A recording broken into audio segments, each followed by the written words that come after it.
Merry Christmas, guys. Merry Christmas. Or Happy Hanukkah if you guys celebrate that. What are the dates this year? I actually have no idea. I'm taking Prolo somewhere for 2 to 3 days after Christmas. Mysterious. We're somewhere.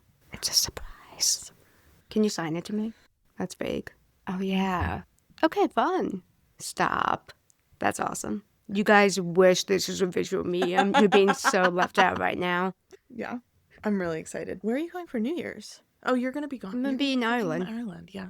A and I are going to do... So we're going to be in Dublin for a bit, and then A and I are going to do our own trip to Cork, and then Killarney, and then we're going to end in Galway, and we're going to meet our friends there, and then head back to Dublin, and then do New Year's in Dublin. Oh my God, New Year's in Dublin's going to rock.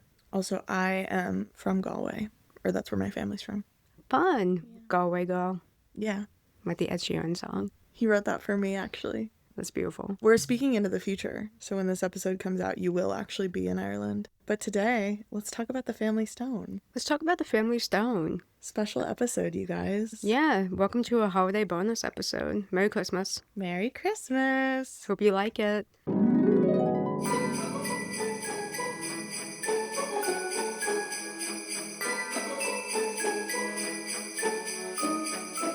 We watched The Family Stone, which came out in 2005. We were wrong. 2005. Okay. Not 2003. Really? And what year did Sex and the City end?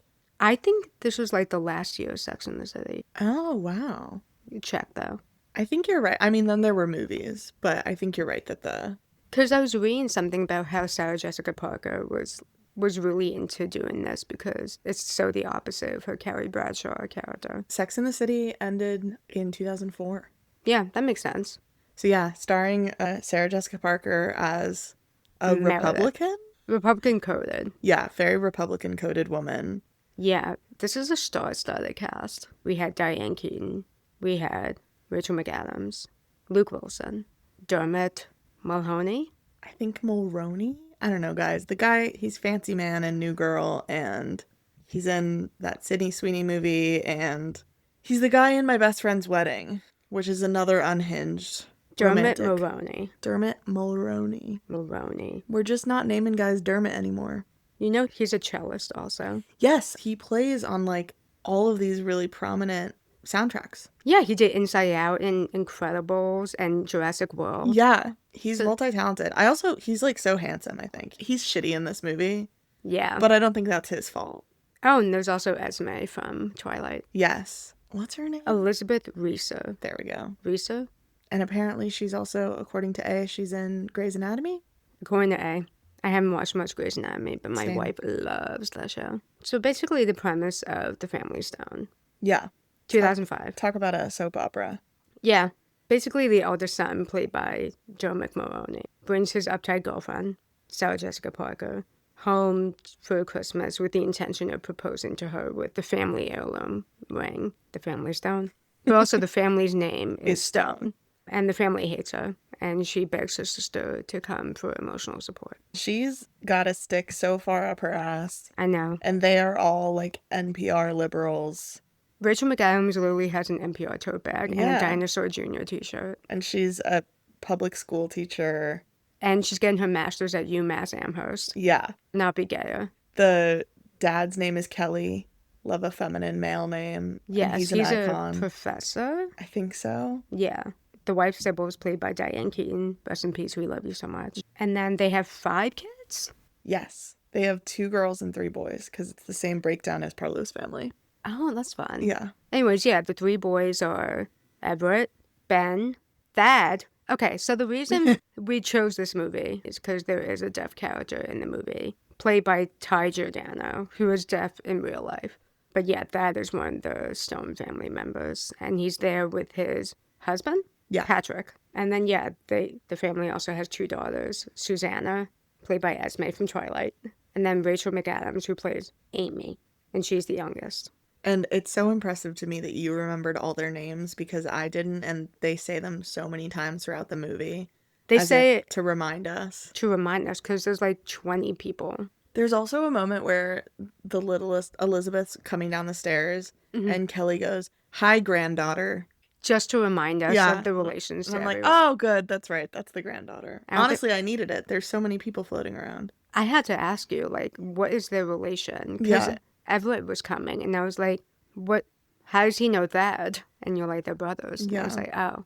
But yeah, Dad and his husband Patrick come in, and we learn that the family is very inclusive and cool because they all know sign. Yeah. And it rocks. Honestly, this movie has some of the best depth of representation I've ever seen. Really? I'm glad you said that because when I first watched it, like 2 years ago, wasn't really paying that much attention. And I remember thinking, like, I was surprised there wasn't more. It's not very consistent. They do a lot of, like, half simcom and then they give up. Yes, I think they do a lot of simcom while Dad is there. But this is different from Switch to Birth simcom. I just want to clarify. Switch to Birth simcom is egregious because they are simcomming when they're only talking to a deaf person. Yeah, one-on-one communication. One-on-one, when it's not necessary. But the family is simcomming because everyone else is hearing. And maybe someone is on the other side of the room and they also want to be involved in the conversation. Yeah. But they're also simcomming to make it accessible for Dad, which is fine by me. Just want to clarify that simcom is okay.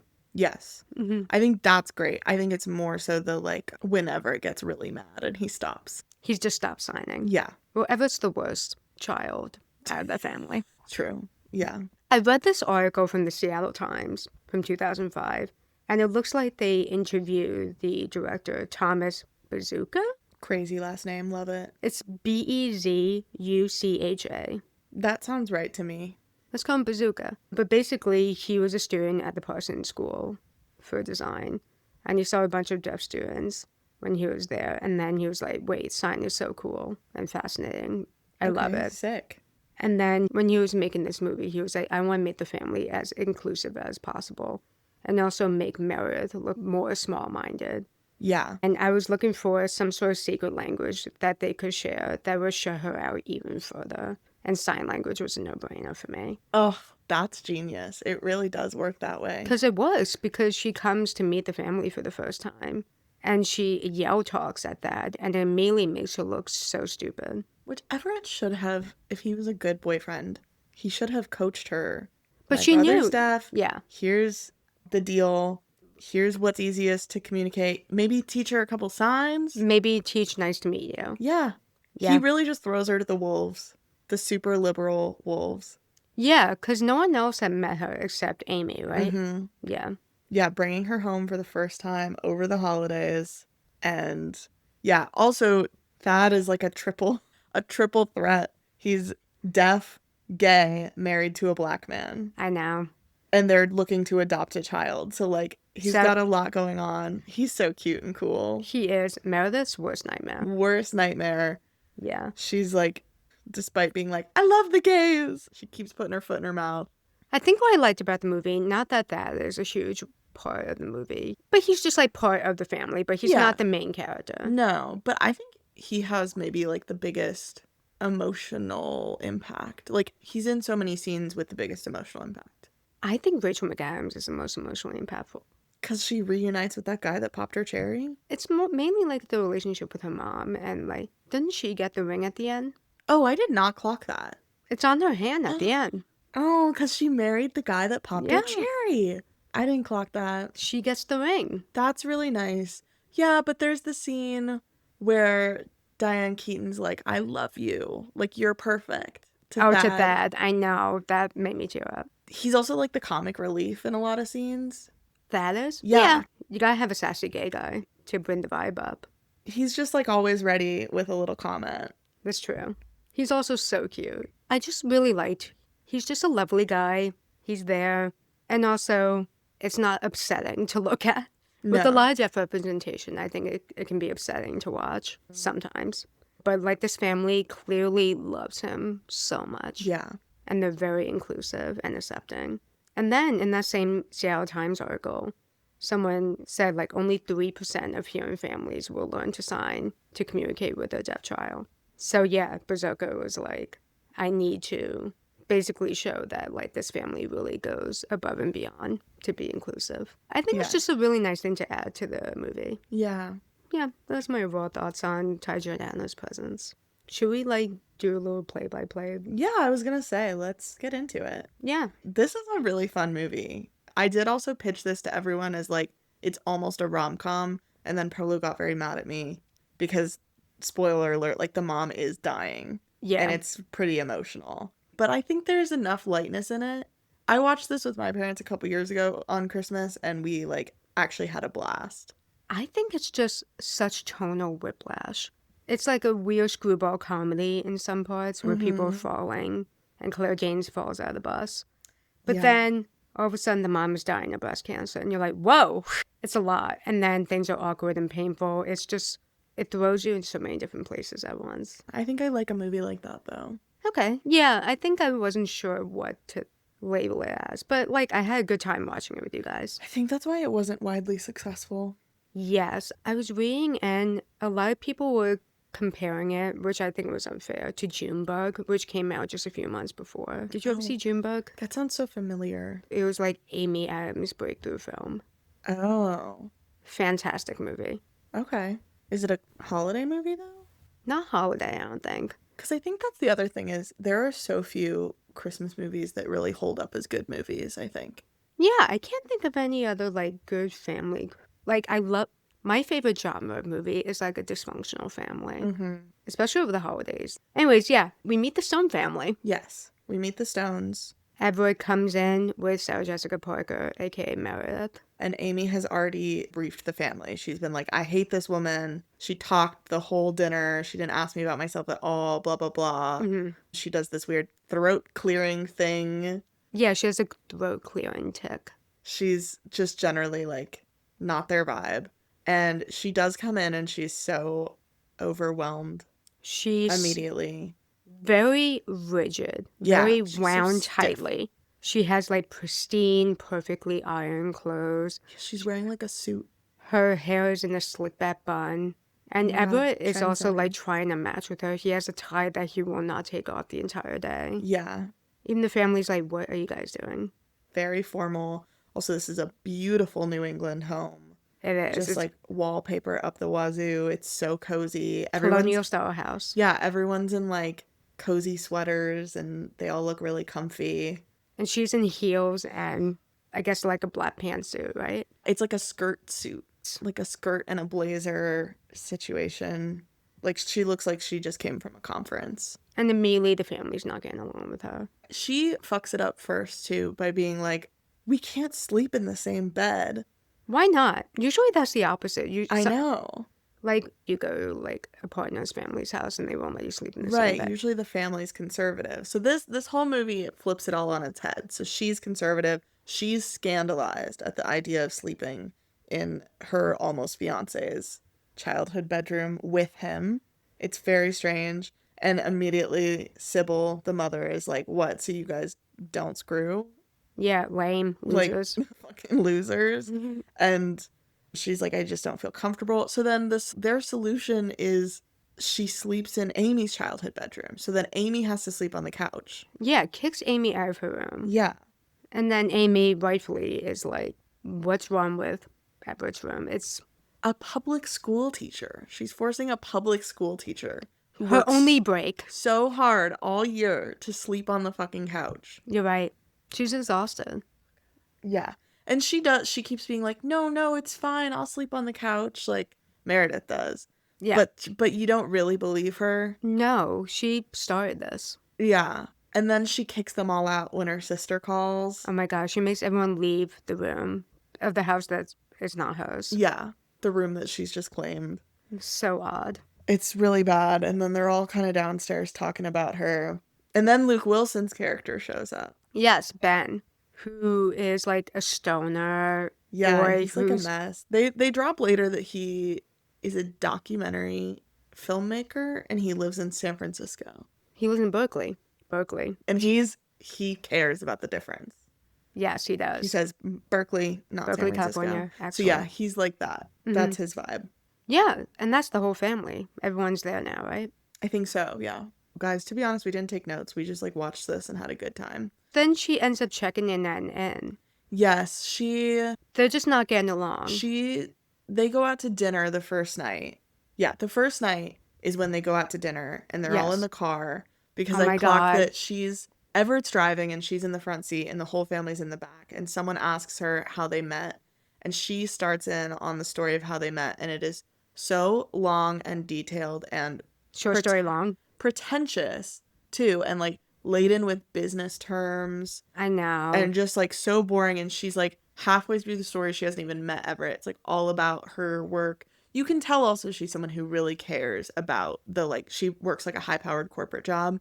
She's really proud of it. She's clearly very like smart and educated in that way, in sort of a businessy way, not socially, but she's like dumbing it down for like, I don't know, these New England family. yeah, she's going into a lot of detail explaining the nuances of her work, of how her work goes with Everett's work, and they do not care about that. No one gives a shit. They want like the cute romantic short story. Yeah. And the whole time she's going on about this, I don't know if you clocked that Amy's in the back seat and she's like half-heartedly interpreting for Thad, who's watching her, and then Amy just starts moving her hands like blah blah blah blah blah and then stops, and Thad is cracking up. Yeah, Thad was like, I actually don't care. You don't need to interpret for me anymore. Yeah, she tells this story.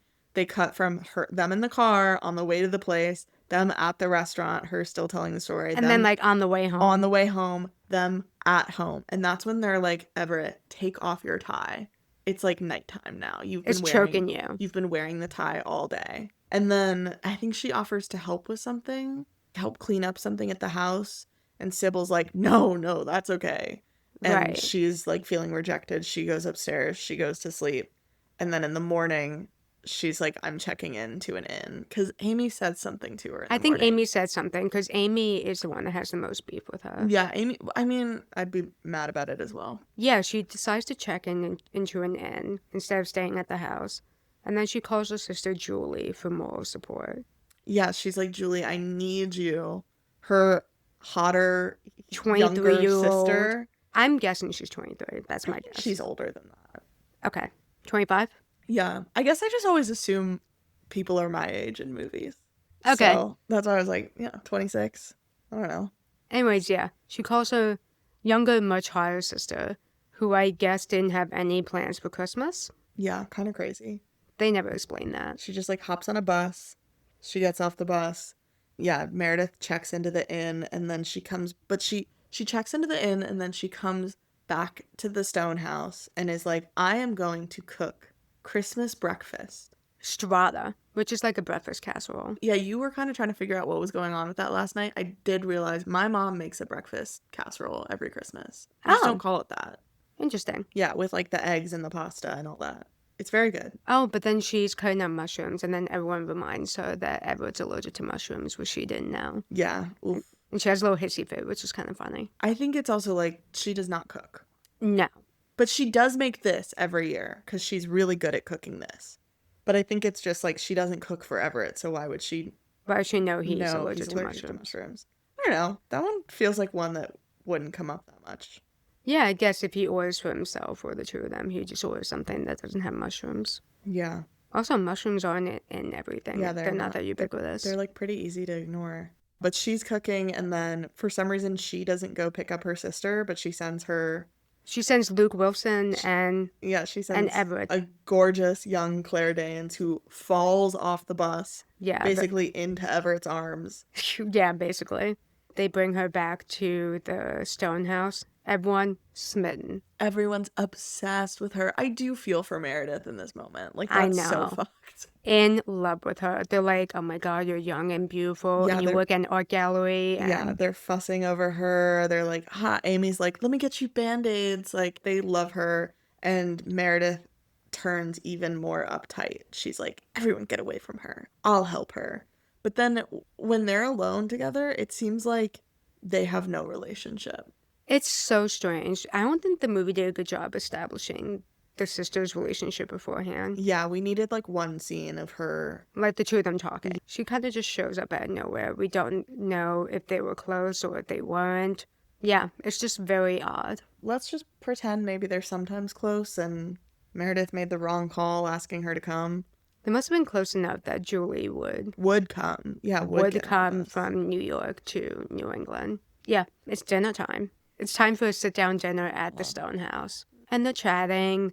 Julie's at the table too. Everyone is there. They're asking Julie tons of questions. They're infatuated, in love with her. And then the topic shifts to Thad and Patrick because, again, deaf gay guy with a black husband who plan to adopt a child. They're talking about adopting. Mm-hmm. And Sarah Jessica Parker is like... No, Julie says.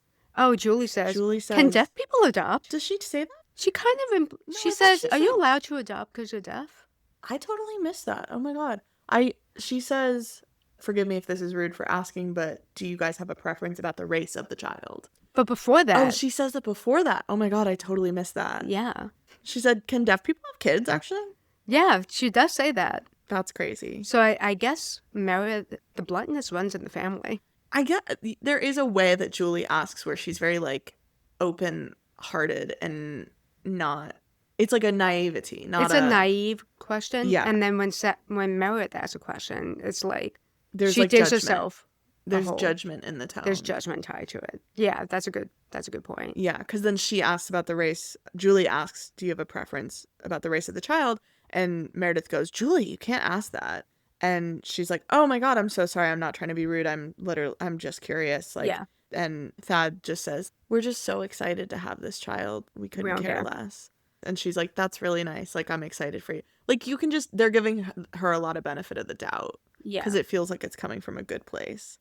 And then Meredith feels inspired to ask if they believe in the whole, like, nature versus nurture argument.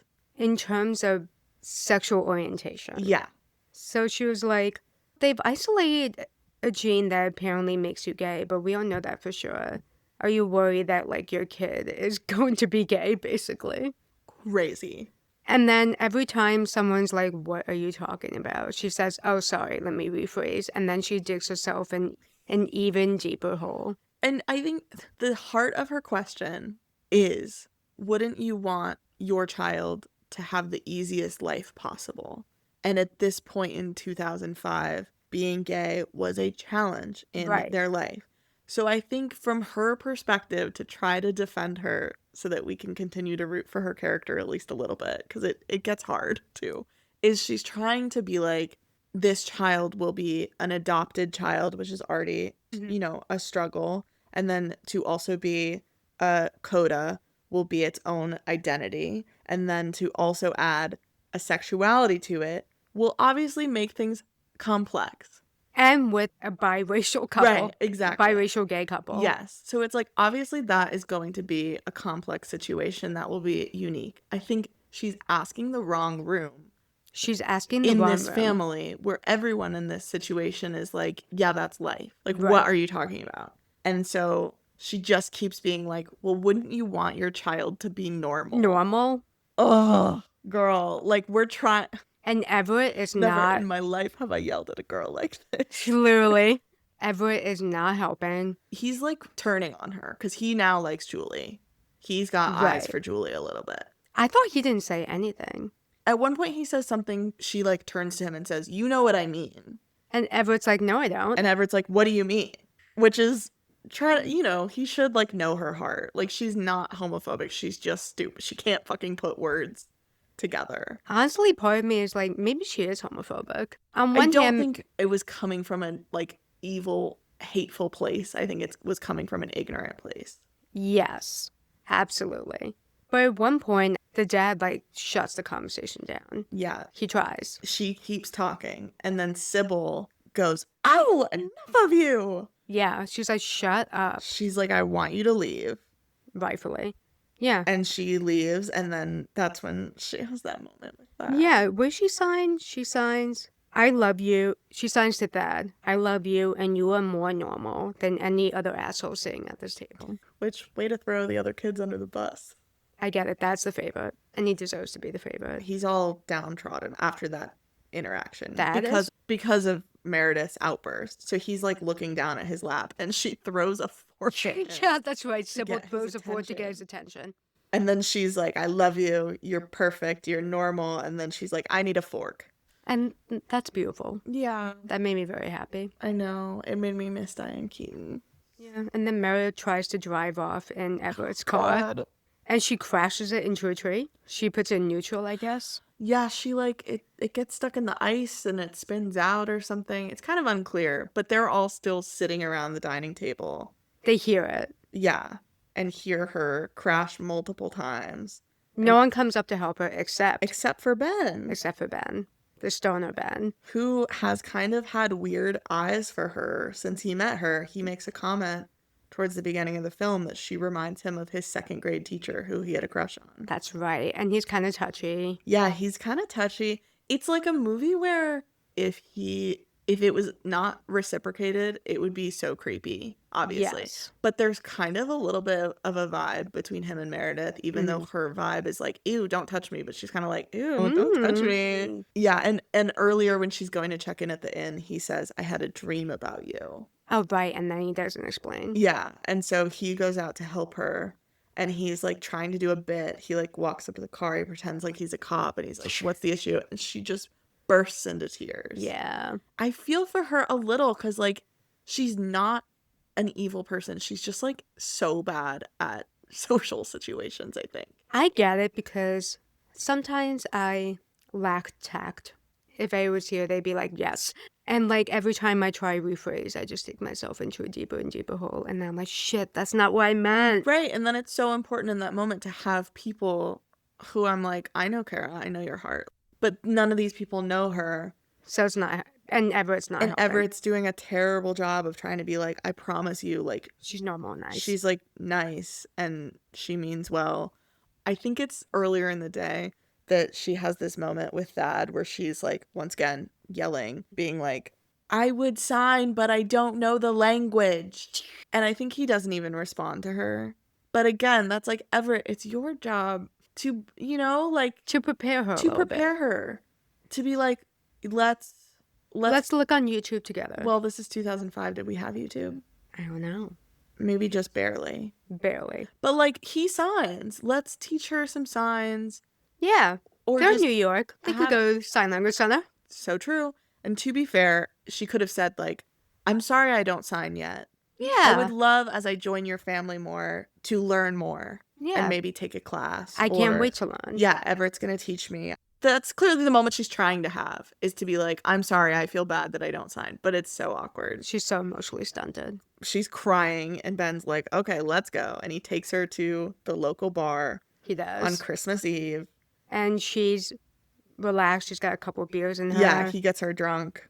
She's enjoying herself. Is this when her hair is finally down? She pulls her slick back down. Literally lets her hair down. Yeah, her gorgeous hair. Sarah Jessica Parker's hair is so beautiful. Yeah. And then these two paramedics approach them in the bar, and one of the paramedics is this guy who Meredith has heard about because he, quote, popped Amy's cherry. Yes, Brad Stevenson. Yeah, and he's like still obsessed with her. And Mary's like, you must be the Brad Stevenson that Sybil and Amy have talked about. Would you like to come to Christmas tomorrow? She's drunk, but she's also being petty because she knows Amy doesn't want that. And Amy has had the most like personal beef with her this trip. So that was not her place. That was really fucked up. No, that was not nice. And then she awakes the next morning in Ben's bed. Yeah. At the stone house. And without a top on, but with a bra on. Yeah, of course. I'm just saying, because there's some room for questioning. Yeah. Well, we, the audience, assume that she had sex with Ben. And she also thinks she has sex with Ben. And he's in the shower. And the dad, Kelly, comes in. And he's a real one, because he says nothing. He shuts the door. He says, that's none of my business right now. He goes back downstairs. He has bigger problems, because we've forgotten to mention this. But throughout the movie, they have been breadcrumbing that Diane Keaton's character, Sybil, has had breast cancer in the past and that it has returned. She is dying. She's very sick. And I think all the siblings know except Amy. Yeah, at this point, like, everyone's kind of caught on. It's sort of like, I mean, I'm sure a million things have done this, but in The Summer I Turned Pretty season 1, before they revealed that the mom, her breast cancer's back, they're doing a lot of mom's napping upstairs. And there's, like, tension around the fact that she's napping. That's true. Sybil napped. They did a lot of that with Sybil of, like, she's resting. Mm-hmm. And then everyone would be like, why is she resting? Meanwhile, I'm like, I would nap every day in that beautiful, cozy house. Christmas is stressful. You have 5 children. I nap most days, and nothing's wrong with me. Yeah. But whatever. Yeah, it didn't even occur to me. I- Actually, I know when you turned around like 2/3 of the way through the movie, you were like, wait, it's because we're nappers. we love napping. Can a woman nap without having cancer? God, for once, let women rest. I know. Also, I want to add that Everett wants to get the ring from Sybil. It's like a The family family stone. The family stone, because he wants to propose to Meredith with it, and Sybil's like, no. And it feels like once he for sure has confirmed that he knows his mom is sick again, she's like, I know that you want to propose to her so that you can be like married before I'm dead. Yeah. And I don't want you to rush into marrying someone before I'm dead, because I also hate her. But then she does give him the ring. They have this little talk that she's sick, and she's like, I just want you to be happy. Yeah, she acquiesces. She gives him the ring. It's a pretty little diamond. Yeah, she gives him the ring. Meanwhile, his girlfriend is upstairs in Ben's bed still. He doesn't know that. And he doesn't know that. He thinks she's at the inn. But also, he never found her last night, so she's like missing in his brain. He does not know where she is still. He did not check on her. They drove around looking for her, but they didn't check the bar. Very weird. Yeah. And I Maybe guess Ben called and was like, she's fine. She's back at the inn. maybe. I don't know why Everett didn't go out and do any of this, but Yeah. it doesn't help with the plot. Because he's already in love with Julie. Because when Meredith's missing is when he and Julie go into town to look for her. And they're Right. having their like romantic chat and getting to know each other. And that's sort of when he's like, wait, maybe I like you. So then when his mom the next morning is finally like, ugh, here's the ring, whatever, like stop. He takes it and Julie comes in and he's like, Julie, can you try this on for me? And she's like, my fingers are bigger than Meredith's anyway. And he's like, no, just like put it on your finger. She says no many She times. says no. He shoves that thing on her finger. Shoves it. Yeah. Also, don't do that to anyone. I think one, it's bad luck. That's what Sybil says. Sybil Yeah. immediately goes, why would you do that? That's bad luck. And it's just weird. Yeah, very weird. Yeah. It's very Bridgerton. Bridgerton season 2. Okay, sure. No, you don't know. No, I don't. I'm just nodding. But they put the ring on her finger and everyone goes silent. It's a perfect fit. It's not a perfect fit size-wise, but like No, it looks but great. it looks on her nice finger. on her. She's like, oh, wow. It's beautiful. It's beautiful. Too bad it's stuck and I'm losing all circulation in my finger. She's freaking out. They're all like over the kitchen sink with butter, like And oil. oil, And trying to get it off. And then Meredith finally walks in and she's like putting on her top still. it's so weird. Also, upstairs, Ben gets out of the shower. She's like, she doesn't say anything to him. He goes, how'd you sleep? She smacks him across the face, storms downstairs, walks in, and then sees Everett and goes, yeah, I just got here, as she's adjusting her top. And he doesn't want her to see the ring, so he's kind of ignoring her. But then Right. Julie runs into the bathroom, and Meredith goes in, and she's like, what's going on? And Julie shows Meredith the ring. And Meredith goes, it's really small. And then she's like, let me see it again. And they're in this bathroom, and Julie's like, he's gonna propose. And Meredith's like, oh no. And Julie's like, what? And Meredith goes, and she like, her eyes look up towards the ceiling, and then she grabs fancy soap on the counter and sniffs it. So odd. It's like not seductive, but like kind of like sneakily. Like she's Yeah. like doing a little bit. Like it's the first piece of personality we've seen come out of her sober. Because the night before Yes. we get to see kind of a lot. That's when she's like, I love the gays. I can't believe that they think I hate the gays. She lets her hair down. She's dancing. She buys everyone a round of drinks. So Ben has really loosened her up Yeah. the night prior. So They're now good she's fit. sniffing the soap, doing a little bit. And Julie goes, You slept "No, with him. Ben?" And Meredith goes, I'm so ashamed. As she's grinning. Grinning. Oh my God. Like the cat that ate the canary. She's so stoked. So thrilled. Well, Did they even show her getting the ring off? it just like falls off her finger. That's how the oil worked. They leave the bathroom, whatever, and then they're doing presents, I guess, which I love that their solution was just like, well, this is awkward. Anyway, let's all open gifts. And this is like one of the emotional peaks of the movie is that she's like, here is my gift to the family. And it is 6 beautiful, individually wrapped, identically wrapped, like stunning, framed photos of Sybil pregnant With Amy. with Amy. And Diane Keaton delivers her really iconic line That's you in there. where everyone's looking. And I think that's also when you realize that like Amy also knows. Like you don't know when she realized, but Amy knows. Because they're all looking at this photo and like sobbing. Yeah. Meredith does not know. She just Meredith thinks it was a doesn't nice know. thing to do. Yeah, and she's also like, oh my God, I fucked up. I thought that was Everett. And she goes, no, that's you and me, kid. And it's really sweet. It's so sweet. Great gift, Meredith. Yeah, great gift. And then Sybil says, you did good, Mare. That was a good one. And then she's like, she feels very uncomfortable about how emotional things have suddenly gotten because she still doesn't realize. So she's like, I'm going to go prepare breakfast. And The strata. Yeah, the strata. And she tries to leave. And Everett's like, wait. And she turns around and she goes, no, I'm not going to marry you. Oh, that's right. And he's like, I wasn't planning on it. he said, well, I didn't ask, so jot that down. And a hush falls over the room. Yeah. And then there's this like screwball comedy part where So she's like, okay, whatever, runs into the kitchen to get the strata. And then she drops Mind it. you, yeah, so the strata is an egg-based dish. It's raw egg It's right raw now. egg and cheese all like layered together. And for some reason, it has to sit like that in the fridge overnight. And they've left it Can in you these do that? huge, I don't think so. Is that food safe? It doesn't feel food safe. That's why I was like, Or like you're leaving raw. especially it's uncovered. That was my biggest pet peeve. Yeah. Was it's uncovered, just like open pans of egg and cheese and pasta. So then she grabs both uncovered pans and is holding them balanced precariously on top of each other. So dumb. And this is like house from the 90s, so it has a big swinging kitchen door. Of course And it she's standing in front of the kitchen door, and Amy and Sybil come rushing in after her because they have hearts, and she's just been broken up with basically in front of the whole family. Yeah. So they come in after her and hit her in the back with the door, and she goes flying with the strata, and it is all over her prim and proper little Christmas outfit. And she's on the floor, and they are cackling immediately, but also feel very bad. Yeah, Diane Keaton is having the time of her life. Yeah, and Meredith fully crashes out. She's like, I'm just as good as any of you. Like, why are you guys so mean to me?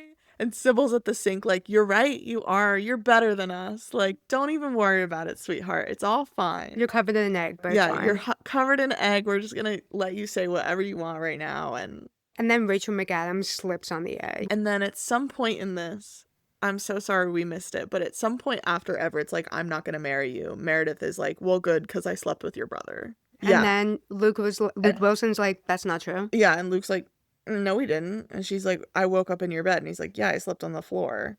Because I'm a respectful young man. Yeah, but then Everett is like, why does she think you guys slept together? Like, that's really fucked up. And gets mad at him anyway. And chases him around. So the whole time the women are in the kitchen covered in egg.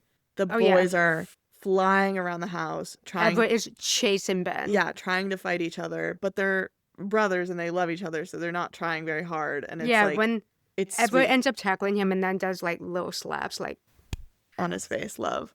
I also just want to point out that I love that kitchen. It was so big. Yeah, stunning. And it had a really big desk in there with the iMac, the red iMac. Love the decor in that house. Yeah, I would love to live in that house. That's all going down. Julie goes to the phone and she's like, I would like to book a bus ticket back to Bedford, please. Yes. And that's when the ring falls off her finger. And she's like, okay, that feels like a sign. She takes the ring. She leaves it with the littlest kid, Elizabeth. And she books it to the bus station in secret and basically says to Elizabeth to tell Everett bye. And then Everett's like, oh my God, I love Julie. And he rom-com chases after her to the bus station, finds her at the bus station, and she's like, no, Everett, I can't. And then gets on the bus. It starts to drive away. But then the bus stops. He blocks the bus driver. He's like running after the bus, but the bus stops on its own. And then he like throws himself in front of it to stop it, but it's already stopped. Yeah. And because she's already getting off, and she gets back off, and you kind of think she's like gonna kiss him, but instead she just goes, do you have any plans for New Year's? And then I guess they decide that they're gonna meet back up at New Year's. And that's the last we see of Julie for a minute. It is. And then back at the house, it's nighttime now. Meredith is still covered in egg. Didn't take a shower. No, which is very unlike her, which I think is trying to show that she has relaxed further. She's okay being covered in slimy egg. Yeah. Well, it's probably dried. I think that's worse. Oh, God. The smell. Oh, my God. And Ben is laying in his bed, and she comes up to his room and just, like, gets into bed with him. Egg and all. Oh, that's right. And he just, like, cuddles her. Like, he doesn't care because he's so laid back. And then you realize, like, they're kind of the perfect match. They really balance each other out. And he's already told her about his dream, but I'll reiterate it now. That Yes. that she's like, tell me about the dream you had about me, thinking that it's like sexual. And he says, you were a little girl and you were shoveling snow and I was the snow. And like that's really And you were a big red shovel. Yeah. It is kind of like he's like a lot. He And is. he's kind of all over the place. And she's a lot, but she's one thing. She scoops him up. Yeah, she's scooping him up. And I think they make a lot of sense. And that's the calmest you see her. They're just like laying in bed together. Yin and yang. Yeah. And then we cut to the following year. 1 year later, it's Christmas again. Thad and Patrick come in with their newly adopted baby, who is cute. So cute. Susanna/Esme comes in with also her new baby Yes. that she gave birth to. Yeah. The babies are like around the same age. Mm-hmm. Amy comes in with Brad, the paramedic. They're together. And she's rocking the ring. And she's rocking the ring. She gets the ring, which I think was That's the right call. well needed. Good choice. Ben comes in with Meredith. They're together. Mm-hmm. And yeah, and Everett is with Julie. And yeah, there's no hard feelings because Everett's with Julie. And Meredith's signing now. She signs to Thad. Where's she signed? Do you know? I think she signs Merry Christmas, and then I think she says something about the baby being beautiful. Yeah. Everyone seems happy to see her, and she's a part of the family, and also Julie is there. And Julie's a part of the family. The idea of you leaving your boyfriend for his brother, it's, yeah. Look, I spent all summer watching The Summer I Turned Pretty, so Okay, I've never seen it, but I'm immune at this point. Okay, I just think it's so odd to have your sibling be with your ex's sibling. But I guess it's fine if you're both happy in your respective situations. I think it just like worked out. It just worked out. I think it's like we could make it weird or we could just like all be happy. You're right. They're all happy. Except Sybil Sybil's dead. is no longer with us. Yeah. It's really sad. Yeah, there's It's their first Christmas without her. Yeah, it's their first Christmas without her because they're trying to decorate the tree and they can't find everything. I know. They're like, where are the ornaments? And I'm like, oh, Sybil would have known. Yeah. It was really sad. Yeah, it's that they can't find the stockings. They keep looking for the stockings. No. They don't know where they are. That's it. That's the end of the movie. Do you see what I mean by tonal whiplash? At least we got some holiday deaf representation, guys. Yeah, I really enjoyed the deaf representation. Truly made my night when we watched that. It made me very happy. I've been watching a lot of media with deaf people in it, so that was nice to see. I rewatched Coda, and I watched that infuriating YouTube video I told you about. Dude, I don't know why you do that to yourself. Big trigger warning for language deprivation, but it's called For My Deaf Son, and it's about this hearing family who has a deaf son, and the kid is struggling, and they will not learn sign for him. They will not, for the love of God. And it's about his like journey through speech therapy and things like that. But yeah, it's very much a documentary of what not to do with your son. Yeah. And you can tell the kid is miserable and the family's miserable and they can't understand him. So it was nice to watch something that didn't have that, you know? And I think it made me especially sad because Diane Keaton just died a few weeks ago. Yeah. First Christmas without Diane Keaton. Thanks for listening. Thanks for listening. Have a Merry Christmas. Hope you have a happy holiday and a wonderful new year. And we'll see you in 2026. Bye.